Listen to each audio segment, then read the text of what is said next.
사람은 이제 불확실한 것을 싫어해요. 불확실한 것을 두려워합니다. 불확실할 때 스트레스를 받습니다.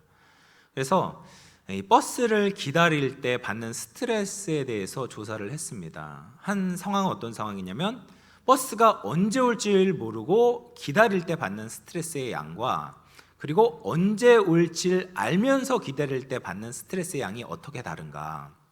당연히 언제 올지 모를 때 기다리면 더 많은 스트레스를 받는, 똑같은 시간을 기다려도 불확실한 상황 가운데 있을 때 사람은 더 스트레스를 많이 받는다 라는 조사가 있습니다. 이처럼 사람들은 불확실한 상황에서 예측할 수 없을 때 많은 스트레스와 두려움에 쌓이게 되는 것이죠. 근데 최근에 우리 사회적으로 이런 불확실한 상황들이 참 많아졌습니다. 우리가 최근에 이제 코로나라는 큰 강을 건너지 않았습니까? 그러면서 우리가 예상하지 못했던 큰 변화들이 일어나게 되었습니다. 전통적으로 중요하게 여겼던 가족이나 공동체의 아주 기본적인 가치들이 많이 약화되게 되었죠. 그리고 언택트라는 것이 굉장히 보편화되었습니다. 사람과 사람 사이의 거리가 멀어지게 되고 많은 사람들이 이제 스마트폰 하나만 가지고 다른 사람들과 의도적으로 자신을 격리하는 것을 선택하는 사람들도 많아지게 되었던 거죠. 이런 것들은 3년 전에는 생각도 못했던, 예상하지 못했던 변화인 것이죠. 그리고 오늘 이제 한국 전쟁이 일어나게 된 지 73년이 된 바로 그날 아니겠습니까? 우리가 전혀 예상하지 못했던 그 전쟁 때문에 수많은 피해가 생기게 되었죠. 그리고 최근에도 이제 러시아와 우크라이나 전쟁 때문에 전 세계적으로 경제가 많이 침체되게 되고 많은 어려움 가운데 처하게 되었습니다. 이처럼 우리가 예상하지 못한 전쟁이 일어나게 되고 그 전쟁으로 많은 사람들이 피해를 입고 있는 것이죠. 또 최근에 예측 불가능한 자연재해를 겪고 있습니다. 지구온난화로 인해서 극심한 무더위로 인도에서는 100명의 사람들이 죽었다라는 뉴스를 보았습니다. 올해 우리나라는 또 얼마나 더울지, 또 얼마나 많은 비가 내릴지 우리가 예측할 수가 없습니다. 개인적으로도 우리의 삶을 예측할 수가 없습니다. 갑작스러운 축복이 찾아올 때도 있지만 예측할 수 없는 사건과 사고를 만날 때가 있습니다. 이제 목사로서 제가 좋은 점도 많이 있지만 일반적인 사람들보다 예측할 수 없는 그런 사건과 사고를 더 많이 접하게 됩니다. 그 중에 하나가 이제 장례죠, 장례. 일반 사람들은 장례 1년에 몇 번 치르겠습니까? 그런데 저는 갑자기 아침에 일찍 전화가 온다거나 저녁 늦게 전화가 오면 이제 긴장을 하게 됩니다. 어떤 사건이 일어날까? 장례가 일어난 것 아닐까? 그래서 제가 2년 연속 추석 연휴에 장례가 나가지고 아주 이제 당황했던 그런 기억이 있습니다. 이처럼 인간은 누구도 모든 것을 예측할 수가 없어요. 확실하지 않는 삶을 살아가고 있는 것입니다.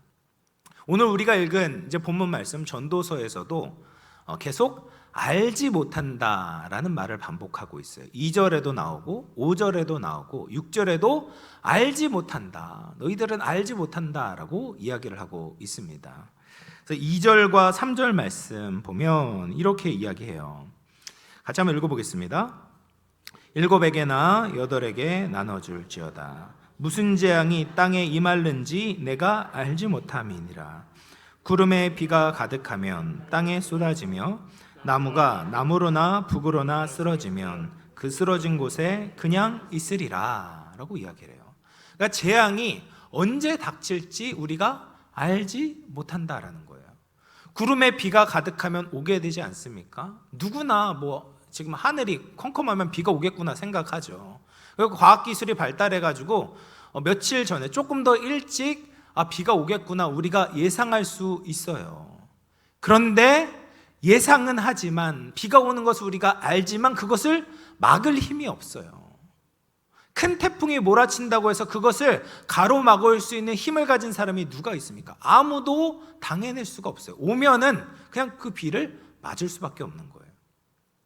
또 큰 비가 오고 바람이 불게 되면 어떻게 됩니까? 나무가 쓰러지게 돼요. 그런데 그 나무가 쓰러지는 것을 우리가 알지 못해요. 어떤 나무가 쓰러질지 알 수 없고 그 나무가 쓰러지는 것을 막을 수가 없어요. 현대 과학기술이 그렇게 발달했다고 하는데 산에 나무가 쓰러지는 것, 산사태가 나는 것 막을 수 있는 사람이 없는 것입니다.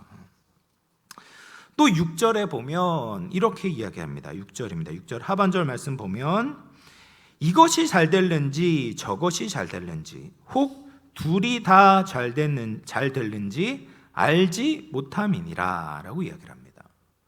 우리는 어떤 일이 전망이 있는지, 어떤 분야가 앞으로 이제 전망이 좋은지, 어떤 기업이 잘 될지 그런 것들을 예측하고 싶어요. 어느 정도는 사실 맞습니다. 맞출 수가 있어요. 그리고 그런 것에 이제 투자를 하게 되죠. 그런데 우리가 정말 모든 것에 있어서 다 잘 된다, 긍정적인 효과만 예측하는 것이 아니라 그 반대편에 있는 어두운 효과들, 부작용들에 대해서 우리가 충분히 예측하고 그것을 감당해내지를 못하고 있어요. 스마트폰, 이제 우리에게 있어서 이제 뗄래야 뗄 수 없는 그런 아주 기계 아니겠습니까? 그것이 우리의 삶을 굉장히 편리하게 만들어줍니다. 이거 없으면 굉장히 불편하죠. 하루를 잘 살아낼 수 있을까? 그런데 이 스마트폰의 부작용이 있지 않습니까? 이 스마트폰 때문에 우리의 자녀들이 스마트폰 중독에 걸려요. 그리고 이 스마트폰 때문에 너무나도 쉽게 잘못된 컨텐츠들, 음란한 그런 컨텐츠들을 손쉽게 접근할 수가 있습니다. 그리고 이것을 가지고 마약이나 각종 범죄에 우리 자녀들이 노출되어 있는 것이죠. 좋은 기계인데 이런 부작용에 대해서 우리가 예측하지 못했고 또 예측을 하고 있어도 지금 일어나고 있는데 그것을 막을 도리가 없는 거예요.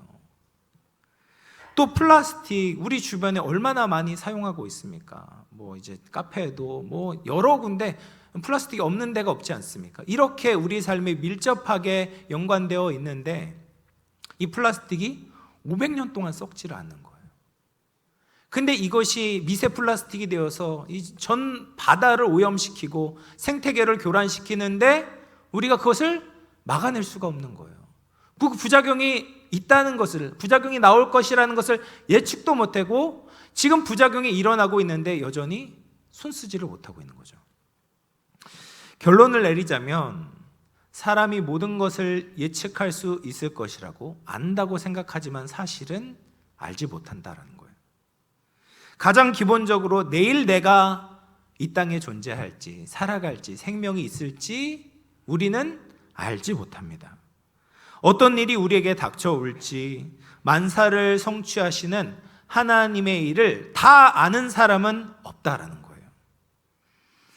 그래서 인생이 불확실하다라는 것이 부정할 수 없는 사실인데 우리에게 당면한 과제가 있는 거죠. 그러면 이 불확실한 상황에서, 세상에서, 내 인생에서 우리가 어떻게 살아가는 것이 지혜로운 삶일까?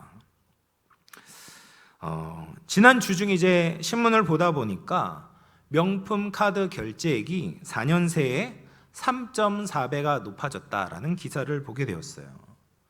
이 명품을 소비하는 그 소비층들이 청년들까지 이제 확대되었다. 근데 청년들이 어떤 돈이 있어서 그렇게 명품을 소비하게 되는가를 살펴보니까 이 자기 자신에 대해서 과시하고 싶은 욕구를 채우고자 하는 그 이유가 한 가지가 있고, 또 한 가지 이유는 집장만을 포기했기 때문에 명품 소비가 늘었다라는 것입니다. 요즘 청년을 이제 주포 세대라고 부른다고 해요. 주포 세대가 뭐냐면 주택 마련을 포기한 세대라는 뜻입니다. 청년들이 보기에 자신의 미래가 불확실한 것이죠. 개인의 미래뿐 아니라 이 사회 전체적으로 이 불확실성이 너무나도 크니까 이 앞이 보이지 않는 거예요. 그러다 보니까 당장에 나를 드러내고 과시할 수 있는 명품을 소비하거나 아니면 유행을 바라는 도박이나 투기 등의 자기가 가지고 있는 모든 그 번 수입들을 다 이렇게 헛되게 쓰는 이런 비상식적인 행동들이 많아지고 있다라는 거죠. 충분히 이해가 되고 또 한편으로는 책임감이 느껴지기도 합니다. 그런데 사실은 우리가 어떻게 할 수 있는 게 아니에요. 할 수 있는 게 아니에요. 얼마나 답답하겠습니까? 그러나 현실을 도피하거나 미래에 대한 소망이 없이 그냥 모든 수입을 그렇게 헛되게 사용하는 것은 사실 지혜로운 삶의 모습이 아닌 거죠. 성경은 모든 것을 예측할 능력이 없는 사람에게 가장 중요한 것을 알라라고 말씀을 하십니다. 11장 9절 말씀인데요. 9절 하반절에 이렇게 말씀하십니다. 그러나 하나님이 이 모든 일로 말미암아 너를 심판하실 줄 알라. 우리가 알지 못하는데 우리가 알아야 되는 게 있어요. 그 알아야 되는 것은 이 변하는 세상 가운데 변하지 않는 한 분, 하나님을 알라라고 말씀을 하시는 겁니다. 우리는 하나님을 알고 우리 인생의 중심으로 삼아야 되는 것이죠. 하나님께서 인간을 포함한 모든 이 세상들을 다 만드시고 그리고 모든 만물을 만드신 목적이 있으셨어요. 그것은 하나님이 찬양과 영광을 받기 위해서 인간을 만드셨다라는 것이죠. 이 사실은 변하지가 않습니다. 인공지능이 발전하고 최첨단 로봇이 만들어지는 이 세상에서도 우리를 만드신 목적, 우리가 이 땅에 존재하는 목적은 변하지 않은 거예요. 그것은 하나님을 예배하고 하나님께 영광을 돌리는 것입니다. 그리고 우리가 어떤 상황에 있더라도 이 사실은 변하지 않아요. 내가 대단한 성공을 거두거나 업적을 이루거나 아무런 걱정이 없고 건강할 때도 우리는 하나님을 기억하고 하나님을 예배해야 됩니다. 근데 반대로 내가 실직하고 사업에 실패하고 내가 하는 프로젝트가 잘 안 되고 건강을 잃어버렸을 때도 우리는 여전히 하나님을 기억하고 예배해야 합니다. 불확실한 세상과 예상할 수 없는 인생에서 변하지 않는 목적은 바로 하나님이십니다. 어떤 상황에서도 우리는 하나님을 알고 또 하나님께 영광을 돌리며 살아갈 수 있습니다. 또 한 가지 우리가 잊지 말고 기억해야 되는 사실은 하나님께서 우리의 인생을 심판하실 때가 있다라는 거예요. 하나님이 창조하신 그 목적을 우리가 이루며 살았는지 아니면 그렇지 않았는지를 판단하실 때가 온다라는 거예요. 시편 14편 1절 말씀입니다. 같이 한번 읽어보겠습니다. 시작.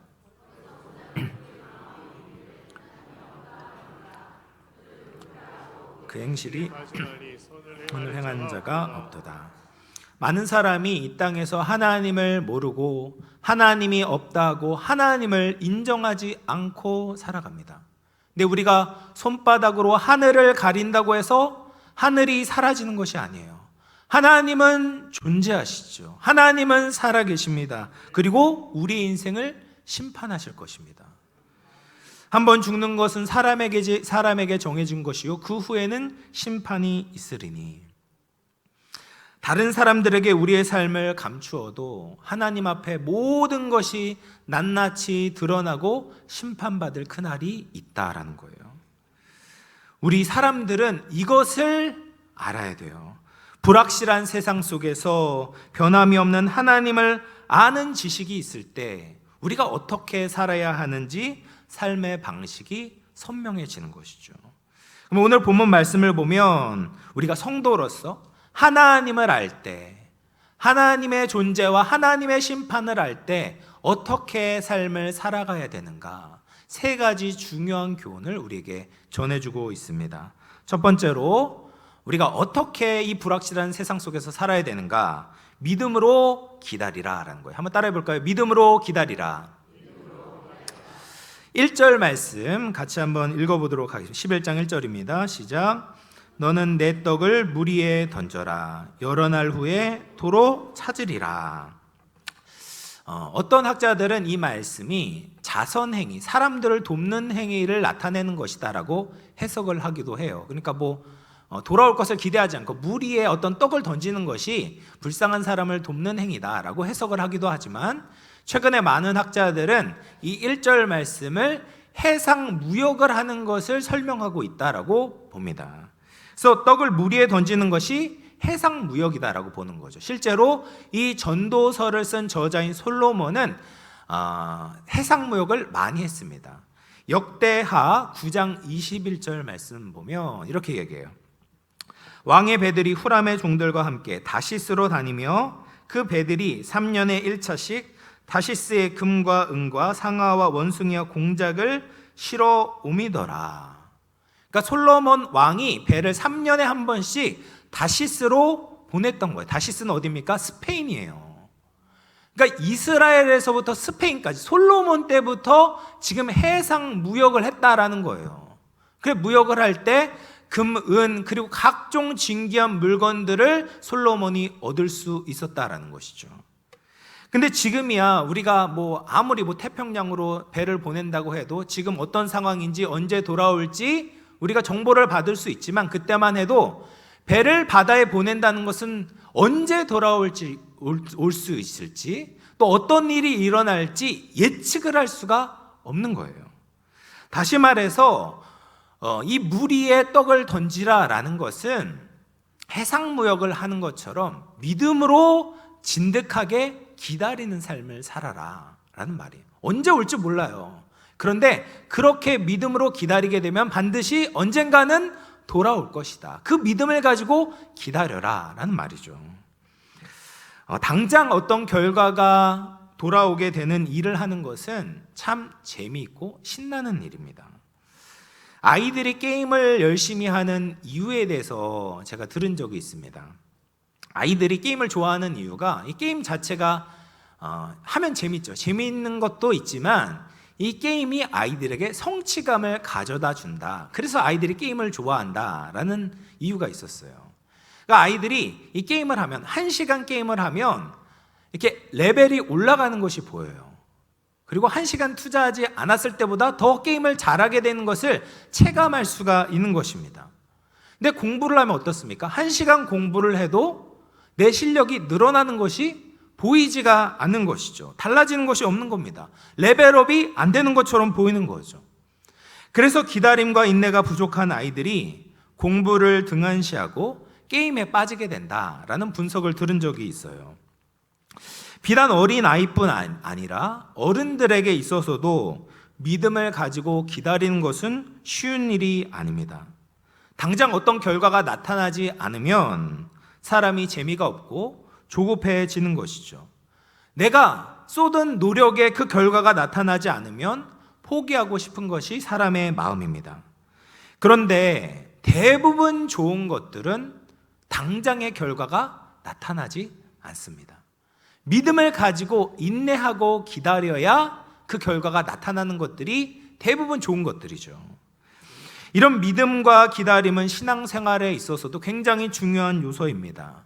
하나님을 믿는 것이 당장 어떤 좋은 결과를 초래하는 것이 아니에요. 내가 오늘 예배를 드려도 어제 했던 일을 오늘도 하고 내일도 해야 되는 거예요. 당장 우리가 갑부가 되지 않습니다. 믿음 생활을 해도 당장 어떤 좋은 결과가 우리 손에 쥐어지는 것이 아니에요.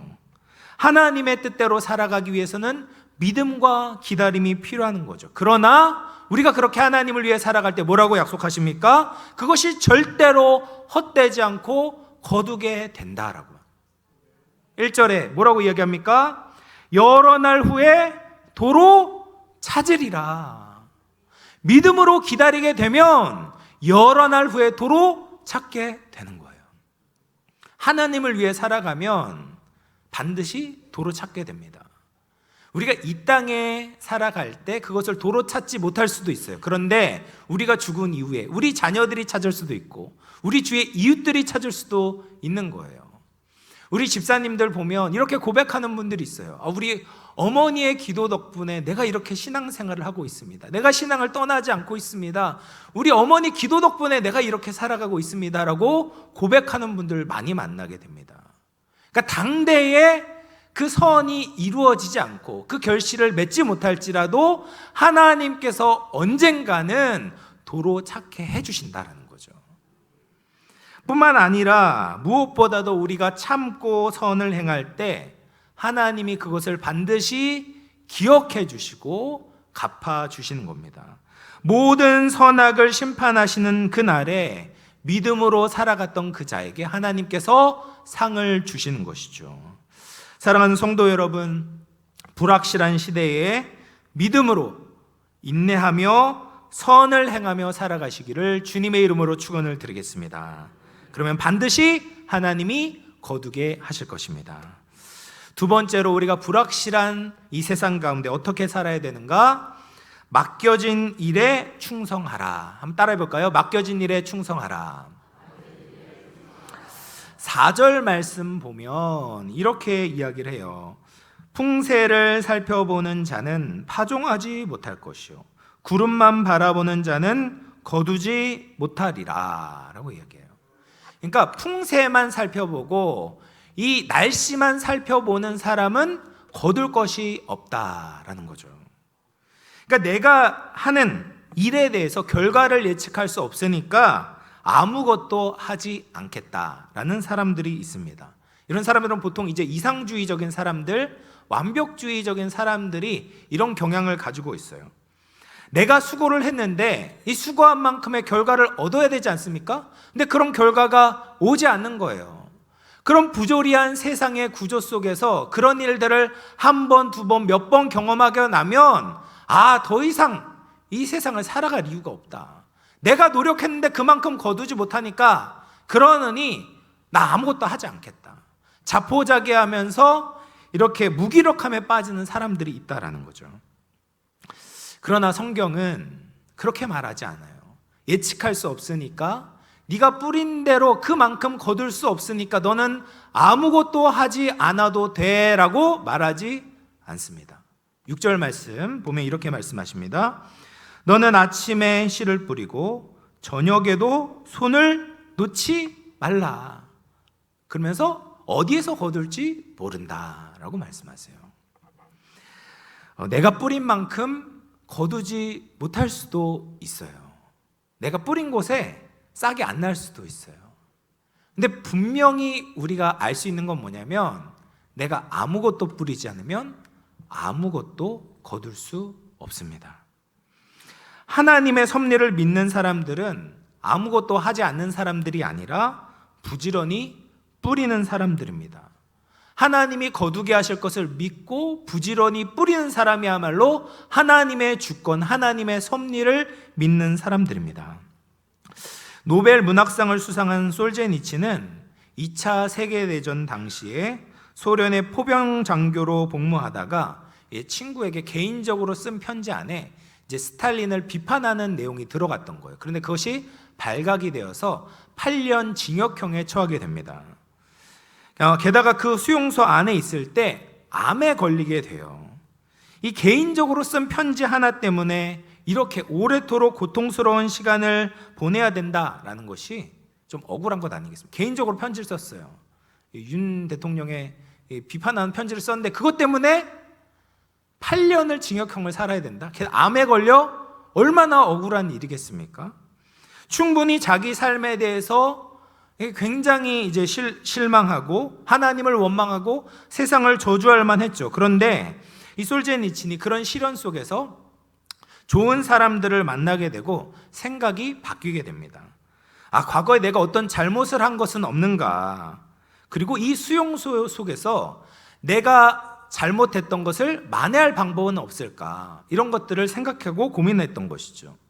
그러면서 1973년에 강제노동 수용소를 고발한 수용소 군도라는 책을 쓰게 됩니다.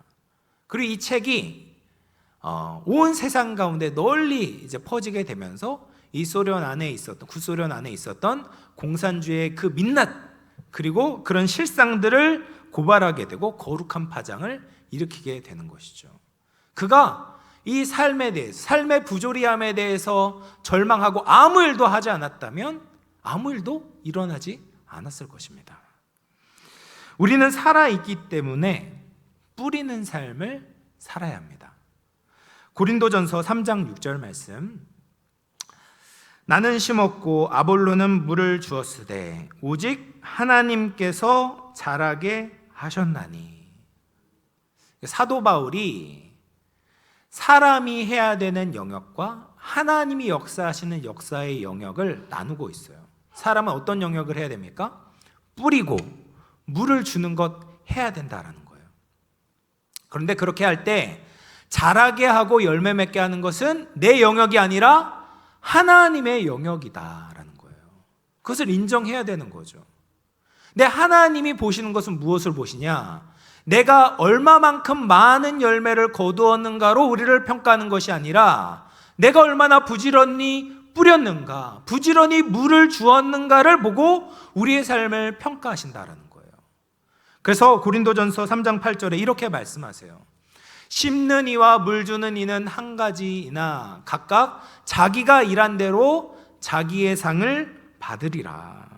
그래서 이 세상은 얼마나 거두었는가, 얼마나 많은 돈을 얻었는가, 얼마나 많은 사람에게 인정을 받았는가로 평가하지만 하나님은 그런 것으로 평가하는 것이 아니라 하나님은 우리가 하나님께 얼마나 충성했는가, 이것으로 우리의 삶을 평가하신다라는 거죠. 사랑하는 성도 여러분, 우리가 부지런히 뿌리기를 바랍니다. 내가 이 땅에서 얼마나 거둘 수 있는가, 그 계산이 맞지 않을 수 있어요. 그러나 하나님은 우리의 삶을 다 알고 계십니다. 우리의 충성과 신실함을 보시고 하나님이 칭찬해 주십니다. 우리에게 허락하신 기회와 시간을 통해서 하나님을 신실하게 충성되게 섬기며 살아갈 수 있는 우리 모든 영암의 성도님들 되시기를 주의 이름으로 축원을 드리겠습니다. 마지막으로 이제 세 번째인데요, 불확실한 세상 가운데 우리 어떻게 살아야 될까? 주어진 삶을 기뻐해야 됩니다. 따라해 볼까요? 주어진 삶을 기뻐하라. 이 마지막 교훈은 우리의 삶을 기뻐하라, 즐거워하라 라는 말이에요. 11장 7절 말씀 보면 이렇게 말합니다. 빛은 실로 아름다운 것이라 눈으로 해를 보는 것이 즐거운 일이로다 라고 말해요. 그리고 아래 보면 8절에도 사람이 여러 해를 살면 항상 즐거워할지로다, 즐거워해라 라고 말해요. 내 즐거워하라, 항상 즐거워하라 라는 것은 단순히 우리가 어떤 여행 가가지고 좋은 풍광을 즐기고, 물론 그것도 해야 되지만 즐기거나 취미생활하고 레저 스포츠를 즐기는 것, 이 정도에 대해서 이야기하는 것이 아닙니다. 항상 즐거워하기 위해서는 어떻게 됩니까? 하나님의 은혜에 대해서 기뻐하고 하나님의 섭리와 주권을 믿을 때 우리가 항상 즐거워할 수가 있는 것이죠. 사람들이 살면서 왜 기뻐하지 못할까요? 그 중요한 이유 중에 하나가 하나님의 판단보다 세상의 판단을 더 중요하게 여기기 때문입니다. 이 세상에는 사람들이 가치를 정하고 그 가치를 따라오라고 해요. 그래서 명품 이 패션쇼가 있지 않습니까? 패션쇼에 정말 유명 인사들, 돈 많은 사람들, 셀럽들을 초청을 해요. 그러면서 이것을 입어야 이 사람들처럼 가치 있는 사람이라는 메시지를 계속해서 세상에 전달합니다. 그리고 그 기준에 맞춰서 사람들은 어떻게 합니까? 명품 옷, 명품 가방, 명품 차를 얻기 위해서 노력을 하는 거죠. 이런 세상의 기준에 미치지 못하면 자신이 성공하지 못했다, 나는 기뻐할 거리가 없다라고 생각을 하게 만듭니다. 이것이 얼마나 잘못된 기준인지 모릅니다. 비싼 물건을 가지고 있다고 그 사람이 아름다운 사람이 되는 것이 아니에요. 하나님이야말로 성과 악, 인생의 성공과 실패를 가늠할 수 있는 진짜 기준이 되시는 것이죠. 하나님은 명품을 입고 있어도 그 사람을 명품이라고 바라보지 않으세요. 근데 많은 사람들이 이 세상의 기준에 자신을 밀어넣으면서 불행하다, 난 기뻐할 거리가 없다라고 생각합니다. 그러면서 해를 보고도 어떻게 해요? 즐거워하지 않는다라는 거예요. 해가 무엇입니까? 하나님이 우리에게 주시는 하나님의 은혜, 하나님의 선물이 해예요. 여러분, 해를 보고 즐거워하셔야 됩니다. 빛을 보고 즐거워하셔야 돼요. 우리 주위에 있는 그 하나님의 은혜를 발견하고 기뻐하고 즐거워하는 것이 성도의 마땅한 모습이다라는 것이죠. 그래서 베드로전서 1장 8, 9절 말씀 보면 이렇게 이야기합니다. 예수를 너희가 보지 못하였으나 사랑하는도다. 이제도 보지 못하나 믿고 말할 수 없는 영광스러운 즐거움으로 기뻐하니 믿음의 결국 곧 영혼의 구원을 받음이라. 이 베드로 전서가 쓰여진 그 당시에는 네로 황제의 박해가 있었던 그런 시기였어요. 그러니까 세상적으로 보면 즐거워할 거리가 없는 거예요. 예수를 믿으면 박해를 당하고 이 삶이 불확실한 겁니다. 언제 잡힐지, 언제 순교를 당할지 모르는 거예요. 그런데 그런 초대교회 성도들이 기뻐하고 있는 거예요. 즐거워하고 있는 거예요. 왜요? 보지 못하는 그 예수 그리스도를 보았기 때문에, 예수님을 믿었기 때문에, 우리의 영혼을 구원해 주신 그 하나님의 사랑을 보았기 때문에 기쁘고 즐거워할 수 있는 거예요. 사랑하는 성도 여러분, 우리가 모든 것을 알 수 없지만 하나님께서 하나님의 백성들을 사랑하신다는 것을 알 때 우리는 안심하고 현재의 삶을 기뻐할 수 있습니다. 우리를 향한 하나님의 빛, 하나님의 은총을 발견하는 눈이 열려지기를 주님의 이름으로 축원을 드리겠습니다.